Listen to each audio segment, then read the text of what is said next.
Well, we've lit 4 candles, and I've got 4 candles on screen. It's now, because it's dark, the 28th day of the 9th month, which is the month of Kislev in the Jewish calendar. And of course, if we think back just a few days, on Tuesday night, in Jewish homes across the world, they would have lit 1 candle, the first of 8. The first night of Chanukah.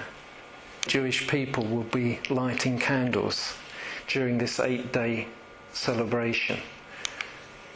It's Chanukah. It's the feast of dedication. What we're going to try to do tonight is to try and understand why it is such an important festival for us.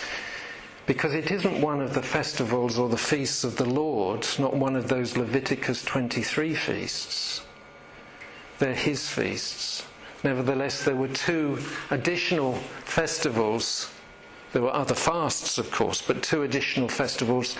The festival of Purim and the festival of Chanukah. These were established after the Babylonian captivity.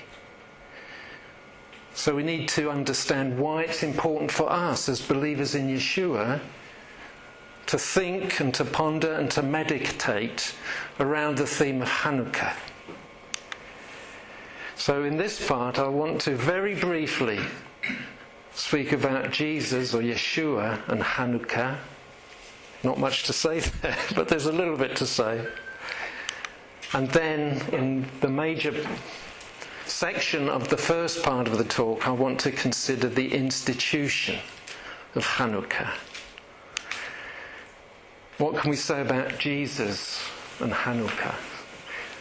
Well, it is interesting for us to note that the only mention of the festival of Chanukah in the Protestant Bible, our Bible, is in John's Gospel. Jesus is in Jerusalem. It says this: "Then came the feast of dedication at Jerusalem." It was winter. It's a winter festival, alright? So it's getting very cold. We were perishing cold at home today. It was winter, and Jesus was in the temple area walking in Solomon's Colonnade. Is that Chanukah? Yes, it's Chanukah. It's known as the Feast of Dedication, and we'll understand why when we consider the institution of the festival. Did Jesus celebrate Chanukah? Well, that's a question that we could ponder long, because we don't know. He was in Jerusalem during the Feast of Dedication, but it's quite interesting when you consider the context of this passage in John's Gospel, which is very significant. John's Gospel is remarkable. It's very different from the other Gospels. Everything about the structure of John is very significant. It's all built around festivals. But the context of Chanukah, or the Feast of Dedication, in John's Gospel in chapter 10 is animosity with the Jewish leadership. This is what it says in verse 24. "The Jews gathered around him, saying, 'How long will you keep us in suspense? If you are the Christ, tell us plainly.'" Jesus goes on to continue his discourse on the Good Shepherd and says this: "My sheep listen to my voice. I know them and they follow me. My Father who has given them to me is greater than all." Jesus is the Good Shepherd who we read about in the book of Ezekiel. He declares himself to be the one who will go after his own lost sheep. And of course Jesus goes on to say this: "I and the Father are one." Animosity with the Jewish leadership. They pick up stones. They understand that what Jesus is saying is blasphemy. In their ears, it's the truth, but in their ears it's blasphemy. So they pick up stones to stone him. Quite interesting when you think about good shepherds and bad shepherds, the leadership. Why Yeshua, why Jesus has such a problem with the leadership is that they are declared to be the shepherds of God's people. And in the prophecy of Zechariah it says this, "My anger burns against the shepherds, and I will punish the leaders, for the Lord Almighty will care for his flock, the house of Judah, and make them like a proud horse in battle." This is an ongoing prophecy. Even today it's an ongoing prophecy. It was definitely true in the 2nd century BC. And we're going to consider events that took place in the 2nd century BC. That's how we understand the institution of Chanukah. We need to understand something of the historical context of the prophecies of Daniel. You know, you read so much about the prophecies of Daniel. Very many times you see that they just have a future fulfillment. But if we neglect the historical context of the prophecies of Daniel, I think we miss an awful lot. In the 3rd year of King Belshazzar's reign, I, Daniel, had a vision. I was beside the Ulai Canal. Now he's in Babylon, but actually in his vision he's standing beside a river that's actually in Persia, near the city of Susa. And this is what he saw in his vision. "I looked up, and there before me was a ram with 2 horns. One of the horns was longer than the other, but grew up later. None could rescue from his power. He did as he pleased and became great." What does it mean? What does it mean? Actually, we don't need to even begin to speculate as to what this means, because we are going to understand the meaning of this very shortly, as we will see. The vision is continuing, the vision of Daniel. "Suddenly a goat with a prominent horn between his eyes came from the west. I saw him attack the ram furiously, striking the ram and shattering its 2 horns. The ram was powerless." Now remember, this ram had been all-powerful previously. Nothing could withstand it. But now it's powerless to stand against him. That's the goat. The goat knocked him to the ground and trampled on him, and none could rescue the ram from his power. That's the goat with this very prominent horn. The goat became very great, but at the height of his power, his large horn was broken off. In its place, 4 prominent horns grew up. Out of one of them came another horn, which started small but grew in power to the south and to the east and towards the beautiful land. It prospered in everything it did. And these words are very significant. "And truth was thrown to the ground." What does it all mean? We don't have to speculate, folks. We don't. Because he comes to our rescue. He comes to Daniel's rescue. Who is he? It's the angel Gabriel. And it's the first mention of the angel Gabriel in the Tanakh, which is in Daniel chapter 8. And God is saying to Gabriel, or Gabriel, "Tell this man the meaning of the vision." Not only is he going to tell Daniel the meaning of the visions that he's had, he's going to tell us what those visions mean. So we don't need to speculate. This is it. This is the explanation. This is historical context. The 2-horned ram that you saw represent the kings of Media and Persia. All right? It's got 2 horns. A horn, I suppose, is a symbol of power. Represents the kings of Media and Persia. The shaggy goat is the king of Greece. And the large horn between his eyes is the first king. So there's the question for us. Who was the first king? Alexander the Great. What do we know about Alexander the Great? Well, we know that he was born in the 4th century. He was born in 356 BC. And he was an amazing young guy. At a very young age, he became king of Macedonia at the age of 20.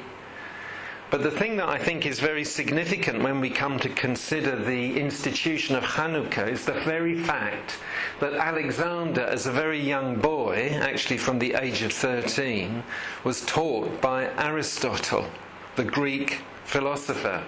So we need to think a little bit about Alexander and Aristotle. What can we say about Greek philosophy and its impact on the civilization? We're talking at the moment of the 4th century BC, but I think it would be true to say that we could talk about the impact of Greek philosophy even in our day. Very, very significant. This is the process of Hellenization that perhaps we've learnt something about when we've considered the institution of Chanukah. And what can we say about Greek philosophy? Well, the first very significant thing that we can say about Greek philosophy is the fact that there was a separation between spirit and matter. Now, this is not the Hebraic mind. The Hebraic mind doesn't separate the spirit and matter. But in Greek philosophy, spirit and matter are separate. In fact, matter is regarded as evil. And consequently, therefore, there is a separation of God. God is actually separate from his cosmos, from his universe. What follows from this is the development and the establishment of a mystical religion, where God is a distant God. And in fact, you get the development of humanism, that the only initiative that has significance in our lives is that which comes from ourselves. And we can call that humanism. The other thing that I think is interesting, which is true today as it was true at this time in the 4th century, is the development of the Olympic ideal. And we'll come to see the significance of that within the story of Chanukah and its establishment. And the other thing I think is worth noting at this point is that the theory of evolution itself doesn't have its origins in Charles Darwin, but goes back to the days of Aristotle. And of course the influence of Darwinism today is profound.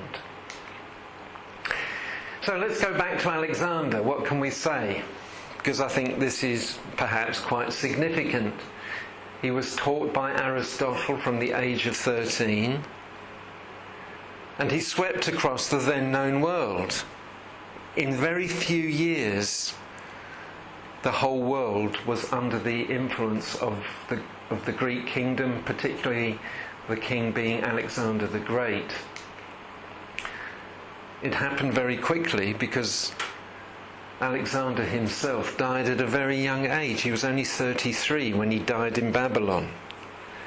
Now I want to highlight the ages because I think it speaks to us of somebody else.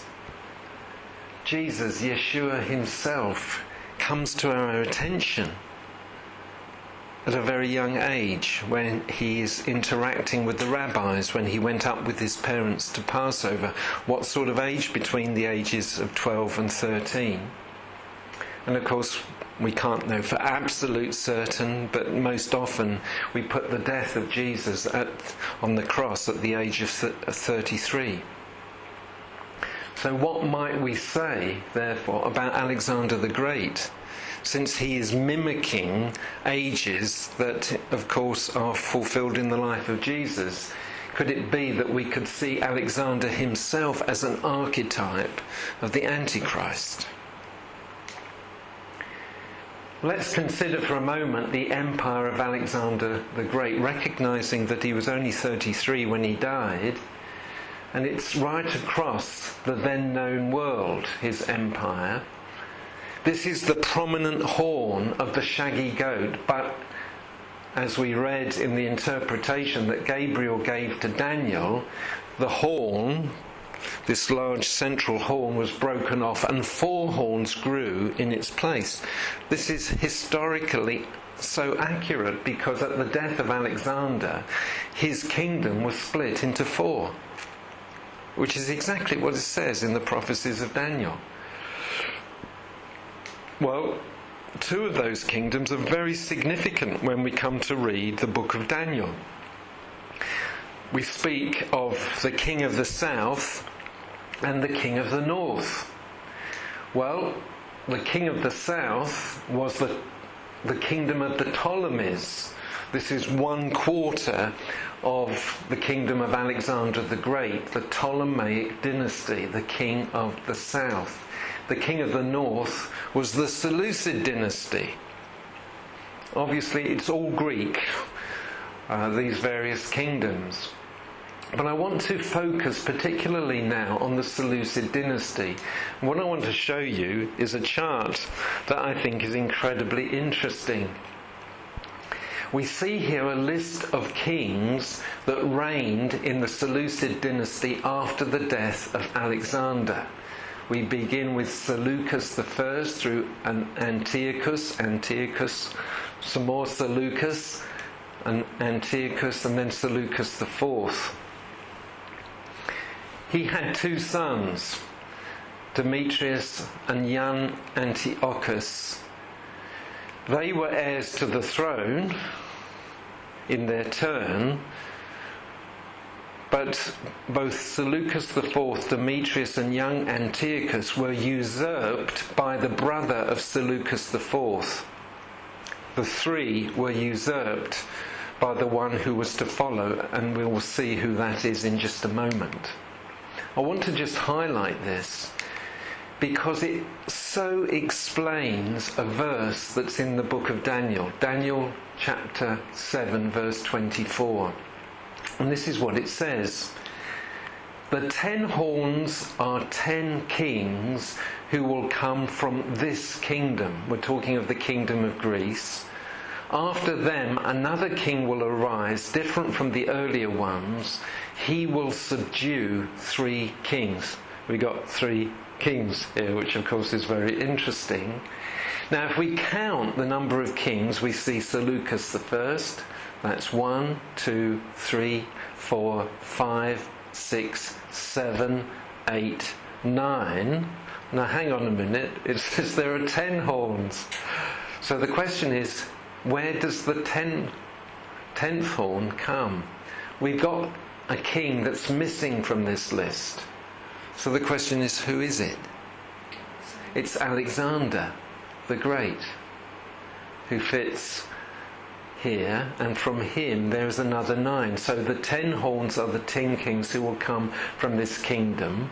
And after them, another king will arise, different from the early ones. He will subdue 3 kings. This is so historically accurate that liberal scholarship can't believe that the book of Daniel was actually written in the 6th century, because it's describing history that was totally fulfilled in the 2nd century BC.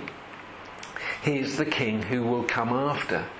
Is Antiochus IV, but he called himself God, he declared himself to be God, and so he took the name Antiochus Epiphanes, and he reigned in the Seleucid Dynasty from 175 to 164 BC. Actually, the people of Israel called him the madman, and changed his name from Epiphanes to Epimanes, Antiochus Epimanes, the madman. So what can we say that led up to the fulfillment and the establishment of Chanukah in the 2nd century BC? Where do we go for our information? Well, we've got a problem as Protestant Messianic believers, because our Bible, although it has, of course, the prophecies of Daniel, doesn't have any more historical books that we can refer to if we want to understand what took place in the 2nd century. It's because here in the 2nd century we're talking of the Intertestamental Period. Of course, the prophetic utterance, the last prophet in our Tanakh is Malachi, and that's about 400 years before John the Baptist starts preaching in the wilderness of Judea. So we have a 400-year period. Historically, is not included in our Bibles. Is there other material that we can turn to? Well, we can turn to a number of books which are included in what we call the Apocrypha, which actually means hidden things. These were writings that largely were completed during this intertestamental period, which includes the 2nd century BC. And 2 books in particular we can refer to, and we will refer to when we come to understand the establishment of Chanukah, are the books of the Maccabees, particularly the first 2 books. There are actually 4 books of the Maccabees, but the first 2 are regarded as that which are more historically accurate. Now, should believers even think of reading these books? Well, one of the very interesting things that we need to note is the very fact that these apocryphal books, as they are called, were actually contained in the Greek translation of the Hebrew Scriptures that was completed actually in the 2nd century BC, more or less, which has become known as the Septuagint. This is quite significant when you think of the fact that the earliest disciples who were going out into the Greek-speaking world carried with them the Septuagint, which was the Greek translation of the Hebrew Scriptures, and this book also contained some of the apocryphal books, particularly the books of the Maccabees. They were happy to read them, they were happy to carry them in their Bible, and so at the very least, it's not inappropriate for us to refer to them if we want more historical detail with respect to the establishment of Chanukah. The establishment of Chanukah actually is contained within a 7-year period. We'll refer to this more in the second part of the talk. But we need to understand something of this 7-year period, which is climaxed in the establishment of Chanukah at the rededication of the temple. It begins with a covenant that is made with the enemy. In fact, if we read the first chapter of the first book of Maccabees, certain renegades came out from Israel and misled many. There was deception, a great deal of deception at this period of time. Jesus will say to his disciples, don't let anyone deceive you. Deception is a very significant and misleading phenomenon. Certain renegades came out from Israel and misled many, saying, let us go and make a covenant. Let us go and make a covenant with the Gentiles. These are the Greeks, of course, led at this time by Antiochus IV, Antiochus Epiphanes. Some of the people eagerly went to the king, who I've just mentioned, who authorized them to observe the ordinances of the Gentiles. This was the agreement that they came to. This was the covenant that they established with the enemy, that Gentile customs, in other words, Hellenization, would become the order of the day, even for the people of Israel. Of course, a lot of people refused to go along with this. Ultimately, they were to become the Maccabees themselves. One of the interesting things was this establishment of the Olympic ideal as part of the adoption of paganism.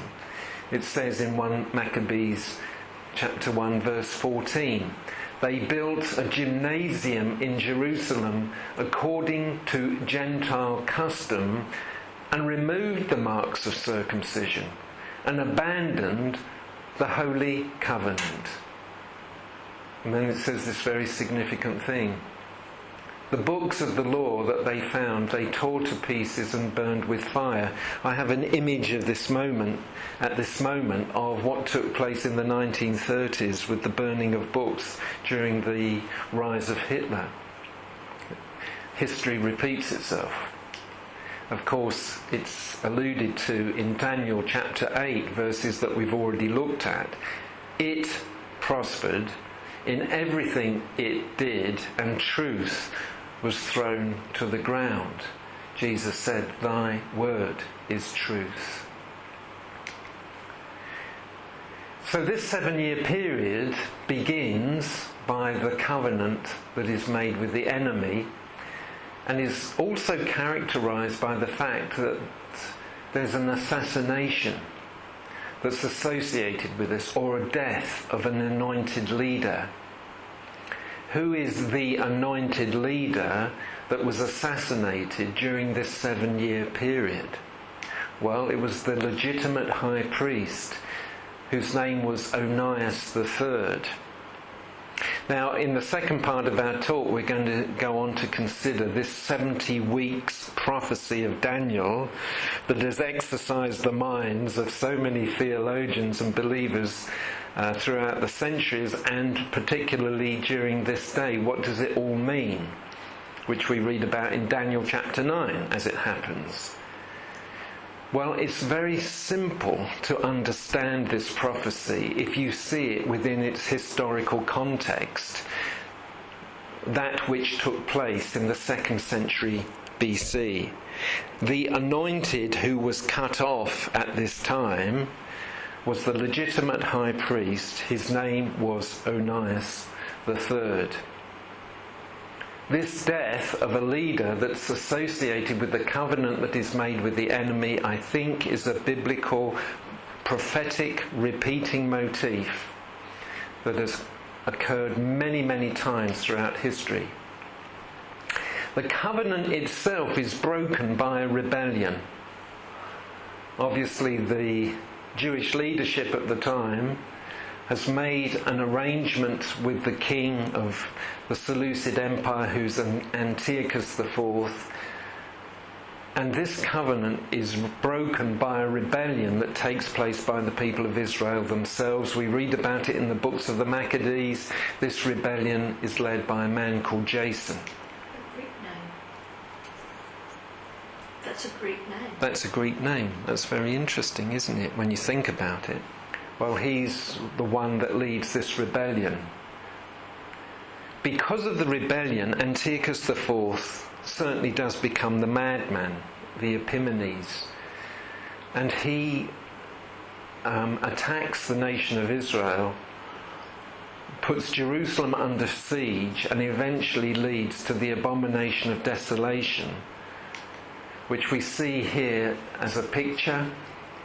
It's not perfect in terms of its application, but it shows the very fact that a pig is being slaughtered, sacrificed and burnt on an altar within the holy place. This is what it says in 1 Maccabees chapter 1 verse 56. On the 25th day of the month, they offered sacrifice on the altar that was on top of the altar of burnt offering. So they'd established another altar, and here unclean animals were sacrificed. This is an abomination of desolation, standing in the holy place. And of course it alludes to a verse that we're going to refer to again in our second part of this talk, which is in Daniel chapter 9 verse 27. He will set up an abomination that causes desolation. What does it lead to? It leads to a period, perhaps 3 years, of great tribulation. This was open warfare. Many Jewish people died. And during this period, we got the rise of the Maccabees themselves. And here we can read a verse that's actually in our Tanakh, in the book of Zechariah. And personally, I don't believe we can understand this verse without seeing it in the context of the 2nd century and in particular the rise of the Maccabees themselves. I will bend Judah as I bend my bow and fill it with Ephraim. I will rouse your sons, O Zion, against your sons, O Greece, and make you, that is, the sons of Zion, like a warrior's sword. So it was a small guerrilla army against the mighty armies of Greece, but amazingly the Maccabees were victorious. The victory itself took place on the 25th of Kislev, 164 BC. Now this is the day when Chanukah was established, the 25th of Kislev, because on this particular day the temple was rededicated.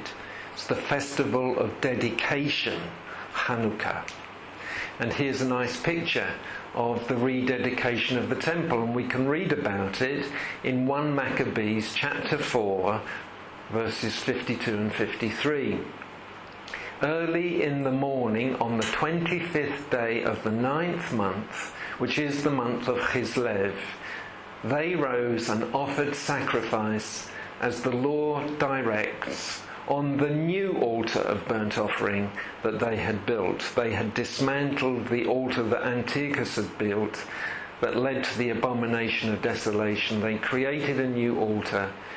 They fulfilled the Torah and the offerings that they were instructed to give in the Torah. The temple was rededicated. Verse 54, at the very season and on the very day that the Gentiles had profaned it, it was dedicated with songs and harps and lutes and cymbals. All the people fell on their faces and worshipped and blessed heaven who had prospered them. This victory was incredible. This small army, the Maccabees themselves, had defeated the mighty Greek army. So they celebrated the dedication of the altar for 8 days and joyfully offered burnt offerings with gladness. They offered a sacrifice of deliverance and praise. They celebrated the rededication for 8 days. The question is why? Why 8 days? And this is really very interesting. We know we celebrate Chanukah today for 8 days, and they celebrated at the rededication of the temple. They celebrated also for 8 days. Why 8 days? Well, we don't have to speculate because we can read this, albeit in the 2nd book of Maccabees, chapter 10. And they celebrated it for 8 days with rejoicing in the manner of the Feast of Booths. The Feast of Booths is Sukkot. The question is, why did they do it like this? Well, Sukkot, which is in the 7th month, had come and gone. And they were in the midst of conflict. They weren't able to celebrate Sukkot. And so, because they couldn't do it in the 7th month, they decided to do it in the 9th month, in the month of Kislev. And the celebration at the rededication of the temple was in the manner of Sukkot, so they celebrated it for 8 days. That's the reason. And suppose I put these words up, which have significance to me. Chanukah then becomes, quite legitimately, when we see it in its historical context, an alternative Sukkot. Now, it's associated with lights. In fact, Josephus calls Chanukah the festival of lights. And the question is, why is it associated with lights? Because thus far we haven't really talked about lights, but lights now become central to the celebration of Chanukah. And we have to refer now to a legend. Now, we won't find this legend in the Torah. We won't even find this legend in the Talmud. It is, in fact, a medieval rabbinic legend. What is the legend? Well, the legend of Chanukah is this, that when they came into the darkness, which was the temple, and they needed to light the lights, what they needed to light the menorah was consecrated oil. They didn't have any consecrated oil, so they searched around for what they could find, and the fact is this, they only found one small bottle or cruse of oil. It wouldn't be enough for the entire celebration, or that is what the priests thought. The miracle of Chanukah, which is absolutely legendary, was that from this one cruse of oil, they had enough oil to light the lamps for 8 days. This is the reason for the Chanukia and the 8 candles that are lit during the festival of Chanukah.